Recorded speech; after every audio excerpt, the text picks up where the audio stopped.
Greetings.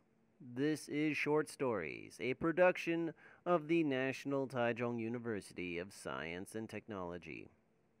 Today's story is called The Mischievous Dog.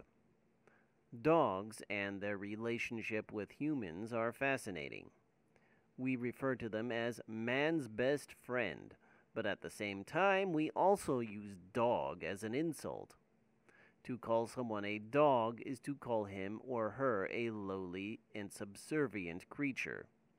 We may call them friends, but historically, we've treated them more like servants. The dog in this Aesop's fable is a servant who acts out of his turn, but fails to realize it because he doesn't know what he really is. Vocabulary: dote. Dote. Themistocles loved his dog and doted on him every day. Full of oneself. To be full of oneself. She became full of herself after winning the class election. Menace. Menace. Mr. Wilson is considering moving away because his neighbor's kid is such a menace. Ostracize. Ostracize. Thucydides was ostracized in the year 442 BC. Rascal. Rascal. That little boy is a real rascal, always coming up with ideas to make adults angry. Referendum. Referendum. There will be a referendum on June 10th to approve the new constitutional amendment. Rise to prominence. Rise to prominence.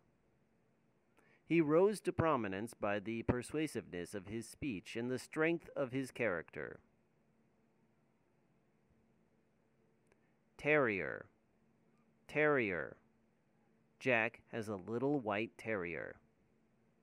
There once was a general of Athens named Themistocles. He rose to prominence by the persuasiveness of his speech and the strength of his character. Many viewed him as a great hero, which is why they elected him to be their leader. Themistocles had a little terrier, which he initially kept to keep rats out of his kitchen. Themistocles loved this dog and doted on him every day. This caused the little terrier to become exceedingly prideful. "I'm the best dog of the best city in the world," he barked. "I even have the best human to serve me," he boasted to the other neighborhood dogs. Indeed, this little dog thought he was better than any human, and would take great pleasure at biting and nipping at their ankles and hands. Themistocles would laugh and say to his guests, "Oh, don't mind him. He's just a little rascal." But one day, this rascal bit the wrong person. Aristides, the wealthiest person in Athens, was visiting Themistocles when the terrier bit his pinky toe. "Ouch!" yelled the aristocrat. Themistocles couldn't help but chuckle. "What are you laughing at?" said Aristides indignantly. "You have raised a menace. You should teach this dog a lesson, or I will teach you a lesson." With that, Aristides stormed out of the house. The next day, Themistocles decided that he needed to do something about his dog. Whenever guests were around, he locked his dog in the kitchen. "And if you get out," he said, as he tied a little bell around the dog's neck, "we'll be able to hear you coming." Now the tiny terrier was really full of himself. "He's given me a medal for defeating that giant yesterday," he thought. Later, when Themistocles let him out for a walk, the little terrier strutted right up to the neighbor's dog, an old mastiff, and began bragging about his bell. "Look what my loyal human got for me," he crowed. The mastiff huffed and replied, "You fool. That's not a badge of honor. That's a badge of shame."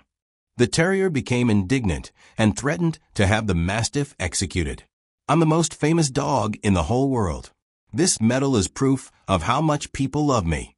The mastiff laughed and said, "Just because you're famous doesn't mean people love you. You really need to learn your place." The terrier barked some filthy insults at the mastiff before turning and walking away. Not long after this, things took a turn for the worse for the little terrier and his master. Aristides was not one to be trifled with.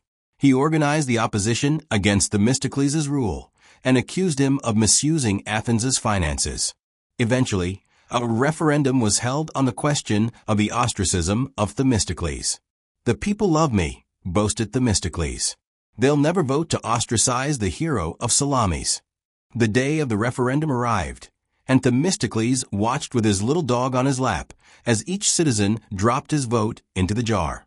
After a long time, the votes were finally counted. "The motion is passed," announced the speaker. "Themistocles will be exiled for a period of 10 years. Themistocles was so shocked that he jumped out of his chair, causing the little terrier to tumble to the dusty floor. The mastiff, who was also there, saw this and laughed. "It looks like you've finally learned your place." Questions. Number 1. Why did Themistocles keep a dog? A. He was lonely. B. He wanted to keep rats out of his kitchen. C. He got it for his son. D. He was allergic to cats. The answer is B. He wanted to keep rats out of his kitchen.